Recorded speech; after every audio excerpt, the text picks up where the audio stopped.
Bienvenida iglesia, estamos a punto de comenzar nuestro servicio online. Qué bueno que hayas podido conectarte el día de hoy. Sabemos que Dios nos tiene preparada una palabra especial para cada uno de nosotros, así es que te animo a que puedas tener a la mano tu Biblia, tu cuaderno y tu lapicero para poder apuntar todo lo que Dios quiere hablarnos. Puedes compartir esta transmisión con todos tus amigos por medio de tus redes sociales, así podremos llegar a muchas más personas. Acompáñame a orar. Señor, te damos las gracias por el día de hoy. Sabemos que estamos reunidos todos, Señor, no físicamente, pero estamos con un mismo propósito, Señor. Queremos exaltar tu nombre, queremos adorar y alabar tu nombre, Señor. Gracias por estar aquí, Señor. Que sea tu Espíritu Santo el día de hoy trayendo convicción a nuestros corazones, Señor. Te pedimos que derrames de tu Espíritu Santo en cada casa, en cada habitación, Señor. Gracias, Señor, por este servicio. Tienes una palabra poderosa el día de hoy y declaramos, Señor, que va a ser un servicio victorioso. Declaramos, Señor, que va a ser un servicio poderoso, Señor. Y queremos que el día de hoy traigas convicción a nuestros corazones. Queremos que abras nuestros corazones, nuestra mente. Queremos que ensanches nuestra mente, abras nuestros ojos, Señor, para poder ver tu amor, para poder ver tu palabra, para poder escuchar tu palabra, escuchar tu voz, Señor, con más claridad, Señor. Gracias, Padre. Bendecimos ese servicio, Padre, en el nombre de Jesús. Amén y amén. Hola, Dios les bendiga. Bendiciones. Qué lindo poder saludarles. Espero que hayan tenido un fin de semana espectacular y sobre todo que estén pasando tiempos hermosos con la familia. Todas las cosas ayudan para bien, dice el apóstol Pablo, a los que amamos a Dios, a los que conforme a sus propósitos hemos sido llamados. Y entiendo que esta pandemia y esta situación que se ha generado a nivel mundial, si bien es cierto, tiene matices bastante negativos en diferentes órdenes, pero también para nosotros que tenemos también la capacidad de mirar las cosas buenas, también ha servido para desarrollar y para incrementar nuestra relación con la familia y para sanar. Escucho de mucha gente, ¿no?, que han mejorado su relación de matrimonio, de pareja, con los hijos, en el trato con los hijos, la convivencia familiar, y eso honestamente creo que no tiene precio. ¿Ok? Así que bueno, me alegro de poder estar otra vez delante de ustedes para compartir la palabra del Señor. Vamos a continuar con la palabra que compartimos el día jueves por la noche a las 8 de la noche, ¿sí? Cambio de religión o de reino. Pregúntele una vez más a la persona que esté cerca, ¿te has cambiado de religión o te has cambiado de reino? ¿No? Y Mateo capítulo 6, 31, voy a leerlo para que quien no lo escuchó pueda oírlo y saber que este es el versículo base que usamos. Jesucristo le habla a los discípulos, le dice: no os afanéis pues diciendo que comeremos o que beberemos o que vestiremos. Los discípulos, se nota, entiendo yo por este pasaje, que estaban preocupados, estaban teniendo, escuche lo que voy a decir. Este pasaje me muestra que los discípulos del Señor estaban teniendo las mismas interrogantes en su interior que las personas que no seguían a Jesucristo. No os afanéis, por eso le dice, es como que yo veo, cuando leo este pasaje, veo a Jesucristo como interpretando, como sabiendo lo que está habiendo en el corazón de sus discípulos y por allí recomendándoles, no se afanen pues diciendo que comeremos o que beberemos o que vestiremos. Porque los gentiles, o sea, la gente que no son del pueblo de Dios, buscan todas estas cosas, pero vuestro Padre Celestial sabe que tenéis necesidad de todas estas cosas. Mas buscad primeramente el reino de Dios y su justicia. Jesucristo les da la clave. Y todas estas cosas que ustedes están necesitando, deseando, etcétera, que sean suplidas, os serán añadidas. Ok. Vamos a continuar entonces. La semana pasada estuve hablando acerca del modelo de Faraón, ¿sí?, versus el modelo de Dios en cuanto a lo que se respecta al trabajo. Y habíamos leído también Éxodo capítulo 5, en el verso 8, donde vemos cómo para el mismo Faraón, el pueblo de Israel que pretendía, a través de sus líderes Moisés y Aarón, salir al desierto para hacer fiesta a Dios en el desierto y para ofrecerle sacrificios, etc. Mire qué cosa estaba en la mente de Faraón en ese entonces. Y les impondréis la misma tarea de ladrillo que hacían antes y no les disminuiréis nada, porque están ociosos. Por eso levantan la voz diciendo: vamos y ofrezcamos sacrificios a nuestro Dios. Si nosotros tuviéramos que contextualizar esa expresión que salió de la boca y del corazón de Faraón para con el pueblo de Dios, creo que no nos llamaría la atención que ese mismo comentario, o por lo menos muy parecido a esté hasta el día de hoy en el corazón y en la mente de mucha gente que no conocen a Dios todavía. ¿Cuánta gente nos ha tildado de ociosos o gente que no trabaja? Oh, ese pastor, los pastores no trabajan. Oh, hay hermanitos que paran, ¿verdad?, en la iglesia, son gente ociosa, no tendrán nada más importante que hacer. Y obviamente nos damos cuenta cómo Satanás, en su astucia, a través del sistema en el que vivimos, ha pervertido y ha tergiversado, de hecho, muchos conceptos, y obviamente la gente que es ignorante de las Escrituras y que no entienden nada literalmente de cómo opera el reino de Dios y cómo se maneja, obviamente son los que se prestan sus oídos a ese tipo de comentarios y asienten, que es lo peor, y asienten sin entender lo que otros están hablando, y asienten y dan su conformidad también a ese tipo de comentarios, ¿no? Sin embargo, acá Faraón dice: porque están ociosos, por esa razón, porque no tienen nada que hacer, es que están pensando ir al desierto y están diciendo: vamos a ofrecer sacrificios a Dios, vamos a cantar a Dios, vamos a escuchar palabra de Dios, vamos a reunirnos como iglesia. Estoy contextualizándolo, ¿no? Ahora, yo le voy a demostrar bíblicamente que en la mente de Dios y en la mente de un verdadero cristiano, eso de ser ocioso, eso de no tener nada que hacer, eso en realidad jamás estuvo en la mente de Dios y no debería de estar, por lo tanto, en la mente de un cristiano verdadero. Dios mandó, dije la semana pasada, el jueves en la noche, Dios mandó al principio al hombre a trabajar. Génesis 2:15 vemos que la idea de trabajo, de que el hombre trabaje, no fue del hombre, fue de Dios. Así que si alguien, ¿verdad?, no le gusta ir a trabajar, arréglese con Dios, porque de Él fue la idea de que usted y yo trabajáramos desde que hizo al hombre. Tomó pues Jehová Dios al hombre y lo puso en el huerto de Edén para que lo labrara, para que lo trabajara y lo guardara, o sea, lo cuidara, ¿no? Entonces vemos que la idea es de Dios, no es del hombre ni de un sistema humano.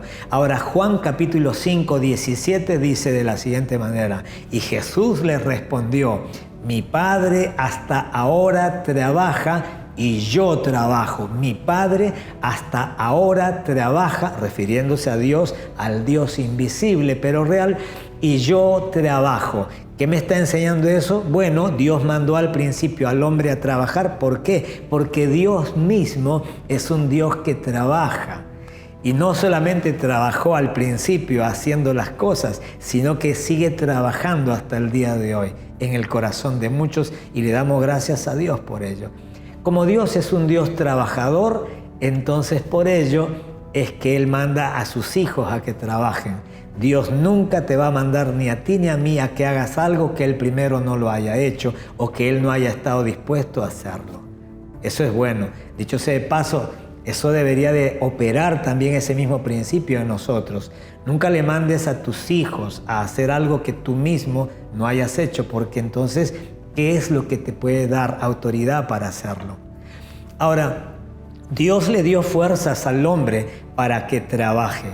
Dios le dio fuerzas al hombre para que trabaje. Pastor, ¿y de dónde saca eso? Bueno, hay muchas cosas que no están literalmente escritas en las Escrituras. Sin embargo, hay versículos de los cuales podemos inferir este tipo de verdades y realidades espirituales. En Proverbios capítulo 24, verso 10, Dios dice: si fueres flojo, ¿conoce algún flojo usted? A ver, los papás, levanten la mano, ¿cuántos tienen hijos flojos? ¿O cuántos se acuerdan que cuando fueron hijos flojos?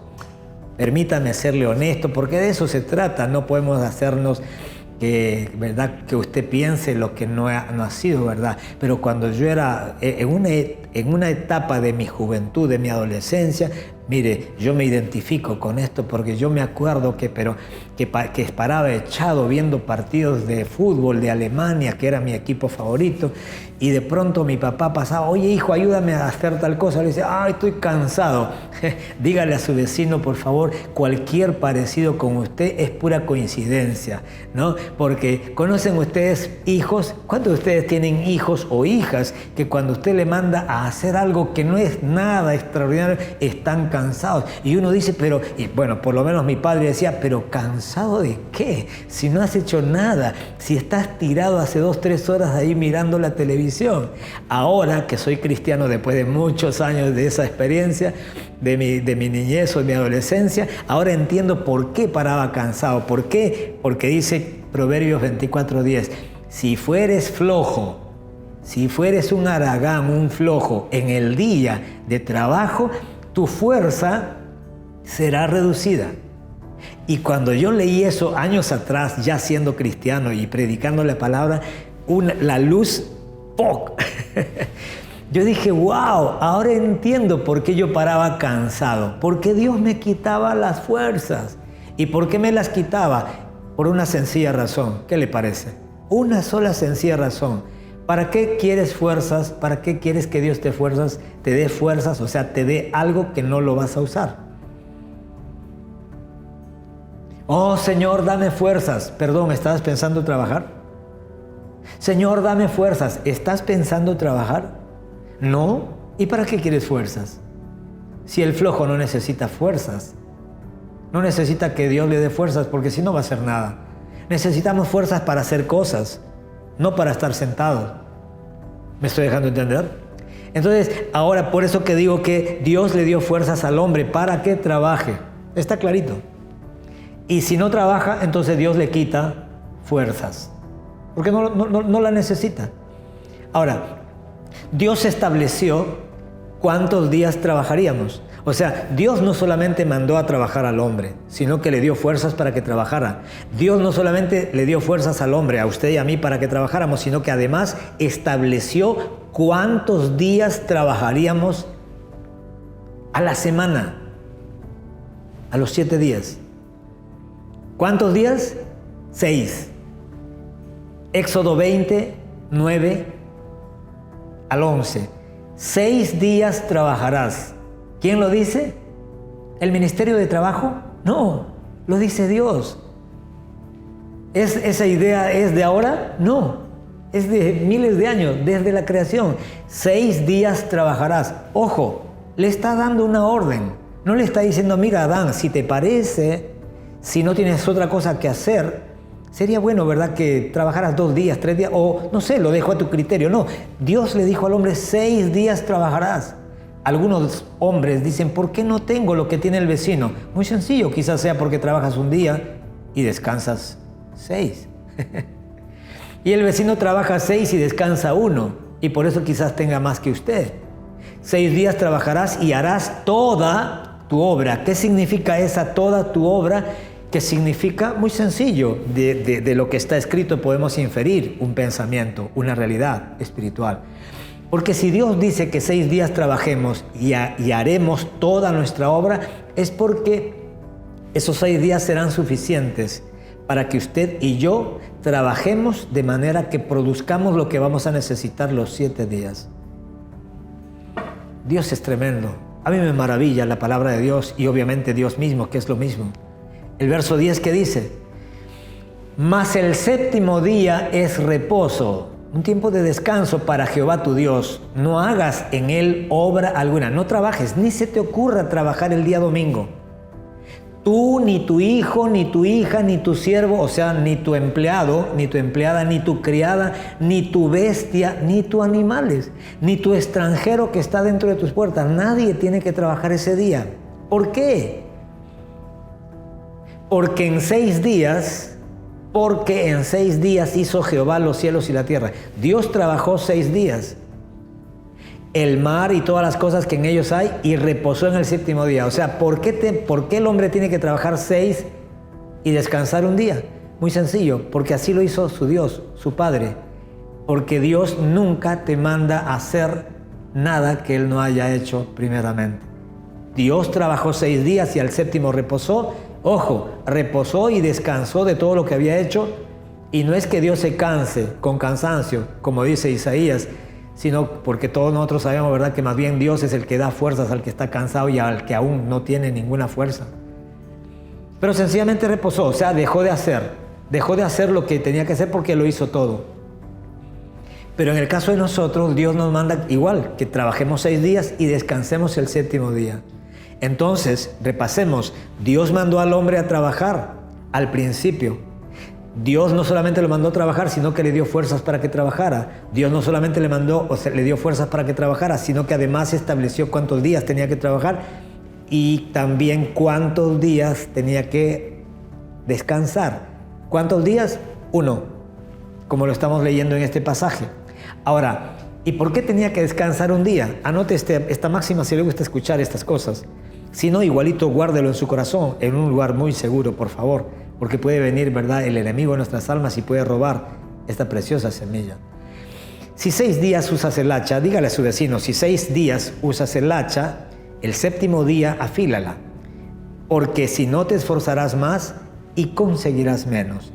Mucha gente comete el error, y dicho sea de paso, yo me identifico con esto que le estoy diciendo porque años atrás me encontraba trabajando tanto, horas, más de lo que se espera que uno trabajara.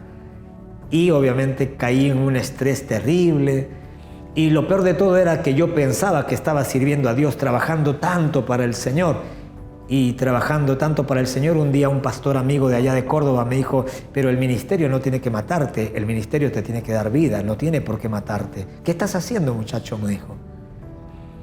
Así que dejé varias cosas de las responsabilidades, no que Dios me había puesto o me había impuesto, sino que yo mismo me había puesto, porque pensando que hacer más cosas para Dios, entonces Dios me iba a amar más, o iba a tener, ¿verdad?, un bonus especial, no sé, ¿verdad?, o iba a aparecer como el trabajador, el obrero, ¿verdad?, del mes.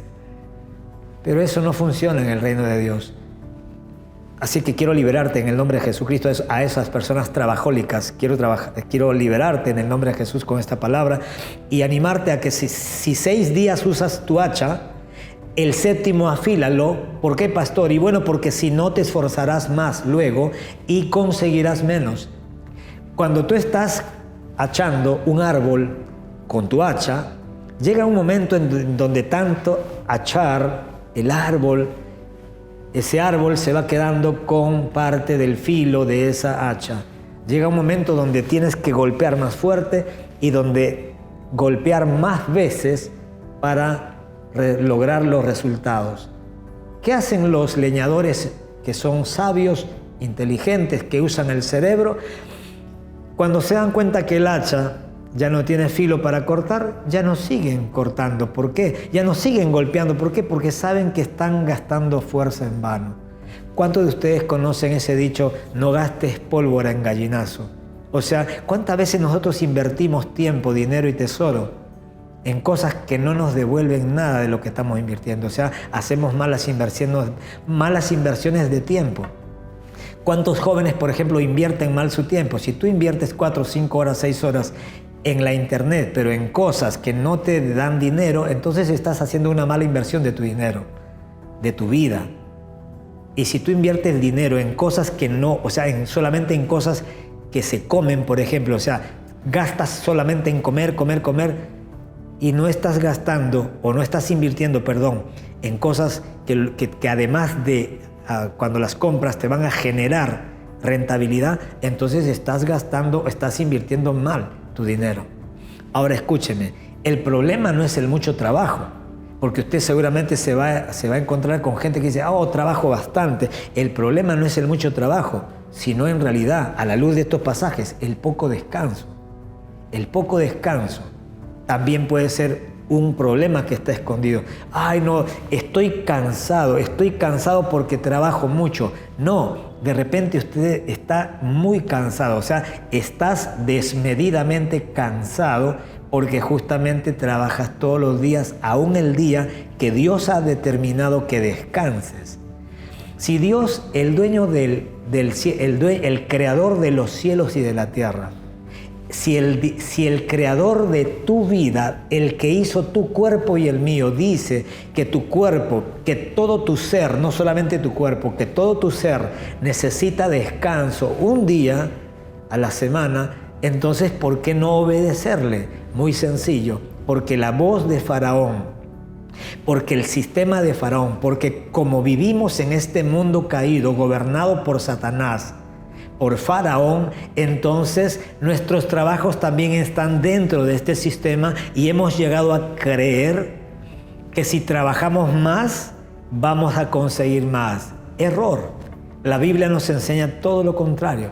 Y ojo, no estoy haciendo como dije hace un rato, yo creo, pero por las dudas. Yo creo que no hay nadie que la va a malinterpretarme, pero por la duda, porque en una de esas siempre hay por allí alguno. Yo no estoy haciendo una apología de la vagancia ni de la ociosidad. Hace rato acabo de hablar de eso. Sin embargo, tampoco estoy haciendo una apología, ¿verdad?, de que, oye, vamos a trabajar mucho para conseguir más. Hay gente que yo conozco que trabaja 10 horas, 12 horas y ganan el sueldo básico. Entonces, eso me enseña a mí que que este sistema no te garantiza que por esforzarte más, por trabajar más, por hacer más, vas a conseguir más. Lo que sí te garantiza es de que trabajas más horas y te vas a cansar más.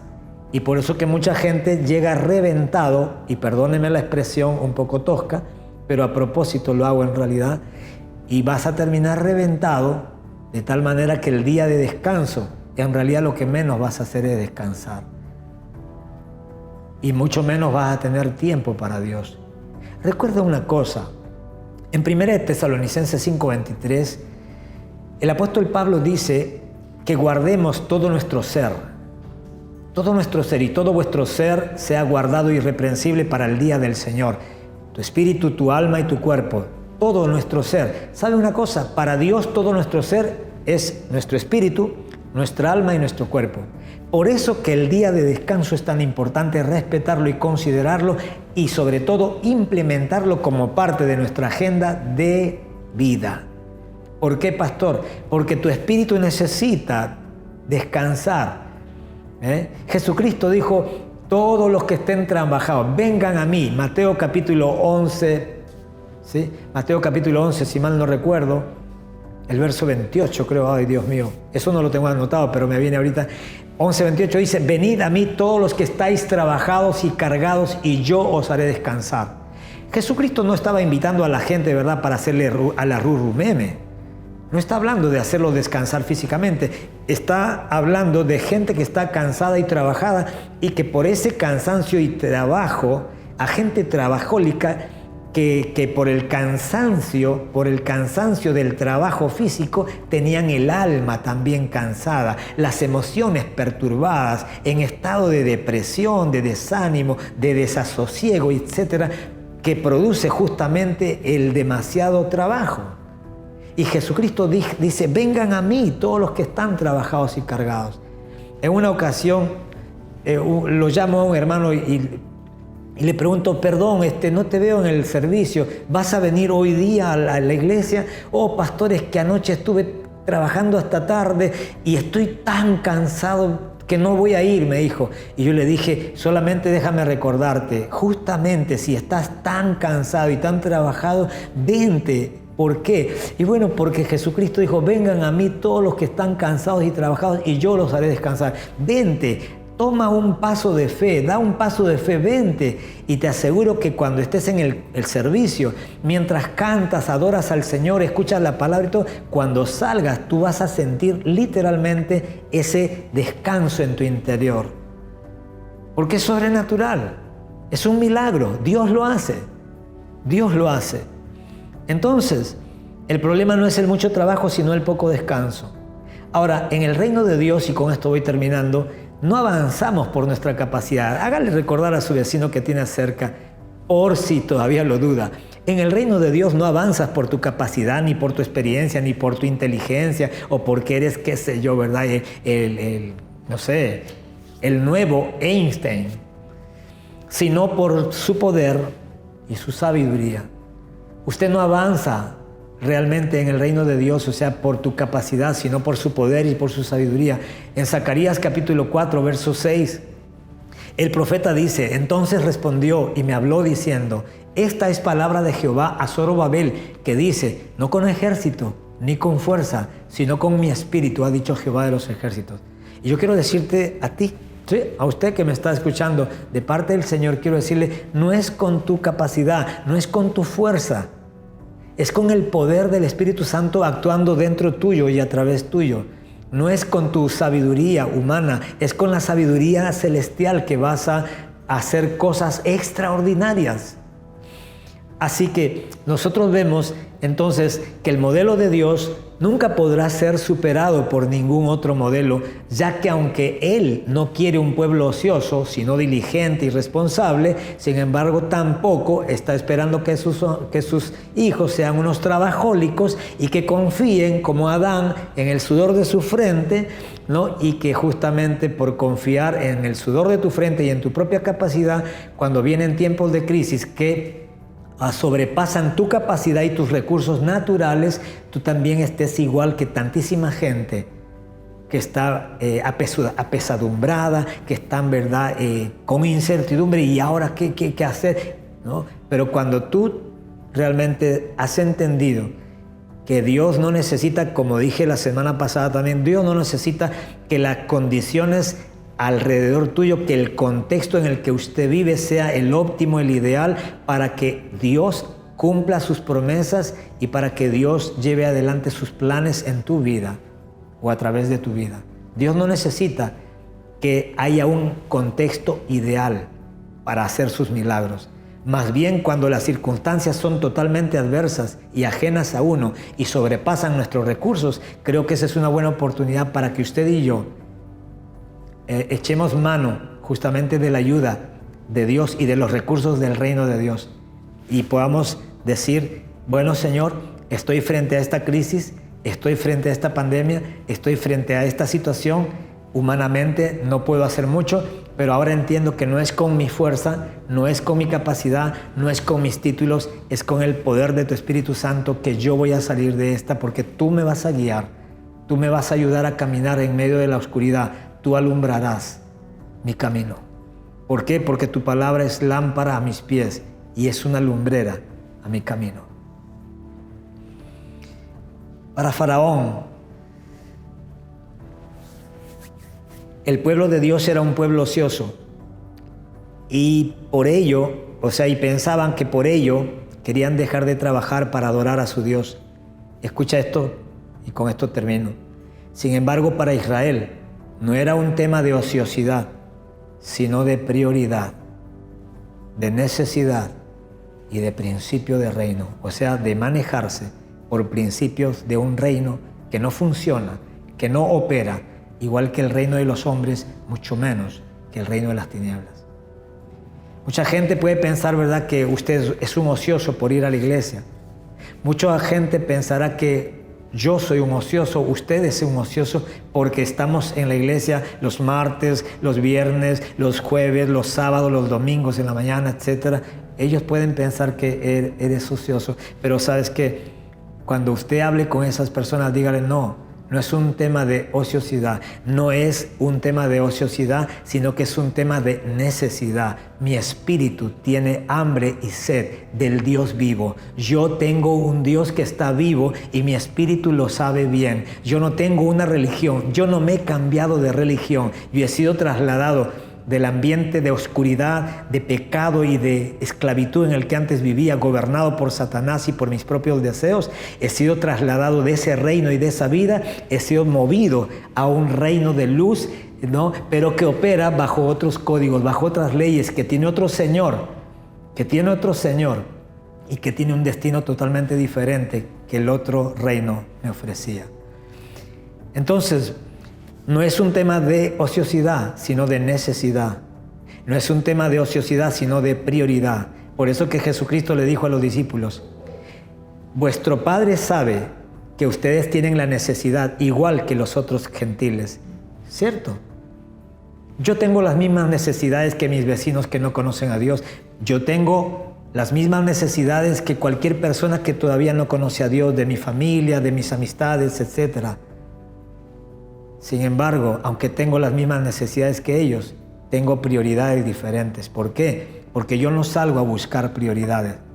Yo no salgo en búsqueda de las añadiduras. ¿Por qué? Porque no tengo que salir en busca de las añadiduras. Porque las añadiduras no tengo que yo buscarlas. ¿Por qué? Porque las añadiduras me las tiene que añadir Dios. Dios es el que tiene que darme las añadiduras. Mi búsqueda única y exclusiva tiene que ser del reino de Dios y su justicia. ¿Me estoy dejando entender? Hay gente que ora a Dios para que les ayude en el día, y cuando salen a trabajar lo hacen solo en sus fuerzas y con su sabiduría. Lucas 5, 4 al 6 dice la historia del milagro, la pesca milagrosa de Pedro. Cuando terminó de hablar, dijo a Simón, Jesús: sal a la parte más profunda y echad vuestras redes ¿para qué? Para pescar. Verso 5. Respondiendo Simón Pedro le dijo: Maestro, escuche, Maestro, toda la noche hemos estado trabajando. ¿Alguien se puede identificar con esta historia? Toda la noche hemos estado trabajando.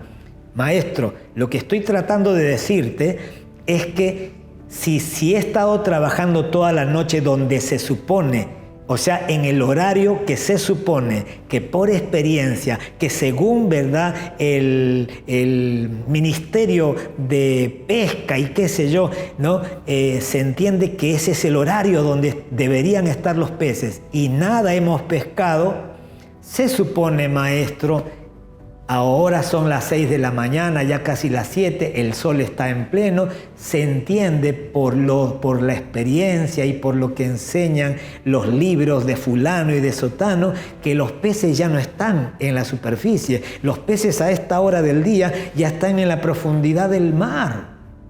Si no hemos pescado nada toda la noche que hemos estado trabajando, que se supone que era el horario como para pescar, ¿cómo crees que vamos a pescar ahora en el horario que no es el que se supone que debería de ser? Mas en tu palabra, dice Pedro. Qué hermoso, ¿verdad? Es la palabra. Toda la noche hemos estado trabajando y nada hemos pescado.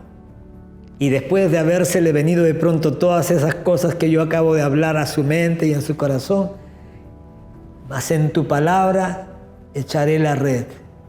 Por encima de lo que me parece, por encima de mi experiencia, por encima de la opinión pública, por encima de lo que dice el Ministerio de la Marítima, por encima de lo que dice el Ministerio de Pesca, qué sé yo, por encima de lo que dicen los eruditos, yo voy a obedecer lo que dices tú. Y si tú dices, echa la red para pescar, voy a echarla, mas en tu palabra echaré la red. Respondiendo Simón, maestro, ya estamos en otro. Y habiéndolo hecho, tiró la red, y habiéndolo hecho, encerraron gran cantidad de peces, y su red se rompía. ¡Wow! Dígale al que está a su costado, ¿cuándo entenderemos que nunca obtendremos resultados extraordinarios con el sudor de nuestra frente y a expensas de la dirección de nuestro Señor? ¿Cuándo entenderemos que no somos llamados a prosperar de la misma manera que lo hacen quienes no conocen a Dios? Usted no ha sido llamado por Dios para que usted viva la vida que antes vivía, sino para que usted y yo ahora vivamos una vida que nunca jamás habíamos vivido.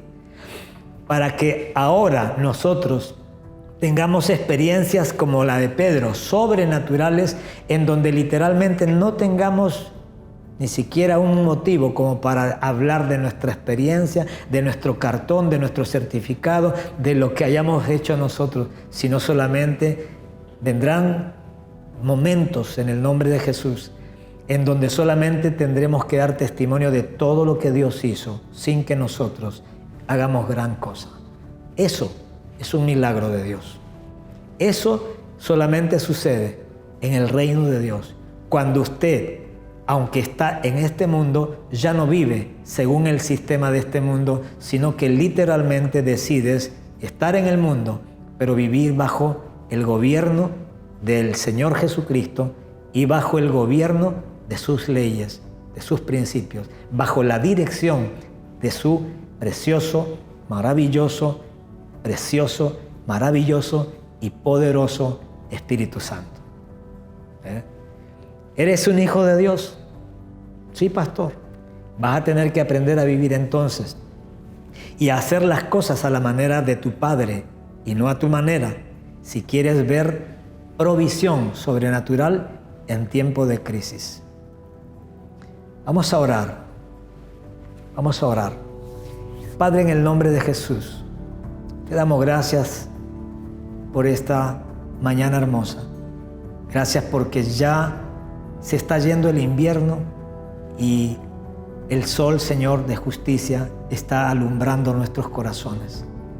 Gracias, Dios mío, Señor, por guardarnos todos estos meses en donde hemos visto literalmente personas a nuestra derecha, a nuestra izquierda, Señor, caer.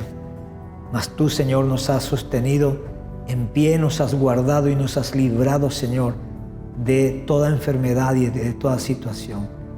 Oramos en el nombre de Jesucristo para que sigas, Dios, corriendo el velo, Señor, de esa ceguera que muchas veces ha estado en nuestros ojos, impidiéndonos, Dios, ver las maravillas de tu reino, Señor. Ayúdanos, Dios, a tener un corazón dócil y humilde, sobre todo, Señor, a desarrollar un corazón hambriento y sediento por ti, por tu palabra, por tu guianza, por la comunión con tu Espíritu Santo, sabiendo que tu Espíritu Santo es la persona que tú has enviado, no solamente para convencernos de pecado, sino también para guiarnos, Señor, al éxito, a la victoria, aquí en la tierra, Señor. Gracias, papá, en el nombre de Jesús. Amén. Amén. Que el Señor les bendiga. Honestamente, me dio muchísimo gusto compartir esta palabra que Dios puso en mi corazón días atrás. Espero que sea de bendición y sobre todo entiendo que será de bendición siempre y cuando usted la guarde en su corazón y comencemos a vivir la palabra que acabamos de oír. No seamos oidores solamente de la palabra, practiquemos lo que acabamos de oír, sálgase cuanto pueda, cuanto más rápido pueda, sálgase de este sistema, sea libre en el nombre de Jesús. Dios les bendiga, que tengan un lindo domingo. Iglesia, qué poderoso mensaje hemos recibido en el día de hoy. Ahora tengo anuncios importantes para ti y tu familia, así es que quédate para escucharlos. Y si todavía no nos sigues en nuestras redes sociales, te animo a que nos puedas seguir en Facebook, Instagram y YouTube. En las tres nos encuentras como Cita con la Vida Perú. Sabemos que la iglesia no se detiene y nuestro servicio online nos ayuda a llegar a más personas. No podemos reunirnos físicamente, pero sí podemos seguir cumpliendo nuestro deber. Ahora puedes depositar o transferir tus diezmos y tus ofrendas. Aquí abajo te dejamos el número de cuenta para que puedas tomarle una captura de pantalla y así poder quedarte en casa. Recuerda que lo hacemos entre todos. No te olvides que todos los jueves a las 8 de la noche y los domingos a las 10 de la mañana tenemos nuestro servicio online. Así es que minutos antes tienes que estar preparando tu cuaderno y tu lapicero para lo que Dios quiere hablarnos. Iglesia, no dudes en dejarnos tu petición de oración y si necesitas consejería, escríbenos para estar conectados. Iglesia, sigamos acatando todas las órdenes dadas por nuestro gobierno. No te puedes olvidar, sigamos en oración, bendiciendo este tiempo, bendiciendo a nuestras autoridades. Recuerda que cuando un pueblo se une en oración, cosas grandes pueden suceder. Bendiciones, familia.